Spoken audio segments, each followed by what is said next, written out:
பிஸ்மில்லாஹிர்ரஹ்மானிர்ரஹீம். கல்கலாவின் சட்டம். நாம் அந்த குரான் கிராத் ஓதி அப்லோட் பண்ணும்போது நீங்கள் நிறைய பேர் கேட்டிருப்பீங்க. அதில் கல்கலாவுடைய சட்டங்கள், கல்கலாவுடைய எழுத்துக்கள் அப்படின்னு நம்ம சொல்லி இருந்திருப்போம். இப்போ பாருங்கள், அது என்னன்னு தெரிஞ்சுக்கலாம். கல்கலாவின் எழுத்துக்கள் வந்து 5. ஆஃப், டா, ப, ஜீம், டால். இதை வந்து குத்துப் ஜத்தின்னு சொல்கிறாங்க. இதை தனித்தனி எழுத்துக்களாகவே ஞாபகம் வச்சுக்கோங்க. இந்த 5 எழுத்துக்களும் சுகுன் பெற்ற நிலையிலோ அல்லது வக்ஃபுடைய நிலையிலோ வருமானால் அதை அசைத்து ஓத வேண்டும்.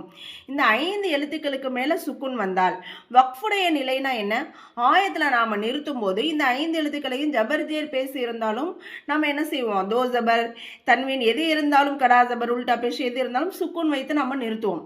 கடா ஜபர் வந்து நீட்டி நிறுத்துவோம். கடா ஜேர் உல்டா பேஷ் அந்த மாதிரி இடங்கள்லாம் நம்ம சுக்குன் வைத்து நிறுத்தும் போது அதை தான் சொல்கிறாங்க வக்ஃபுடைய நிலை அப்படின்னு. இந்த 5 எழுத்துக்களும் அந்த வக்ஃபுடைய நிலையில் வந்துச்சுன்னா நாம் அசைச்சு நிறுத்தணும். சுக்குன் பெற்ற நிலையிலையும் அசைத்து ஓத வேண்டும். எப்படி ஓதுறது?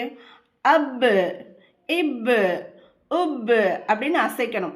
இந்த 5 எழுத்துக்களை தவிர மீதி எந்த சுக்குன் பெற்ற எழுத்துக்களையும் நம்ம அசைக்கக்கூடாது. மொத்த அரபியுடைய எழுத்துக்கள் 29 எழுத்துக்கள்.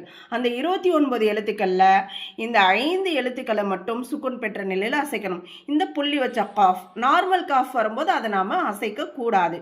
இப்போ நார்மலாக ஓத தெரிஞ்சவங்க அப்படி ஓதிக்கலாம். இல்லைன்னா நார்மலாக ஓத தெரியாதவங்க அலிஃப் பா ஜபர் அப், அலிஃப் பா ஜேர் இப் அந்த மாதிரி ஓதுவோம் இல்லையா?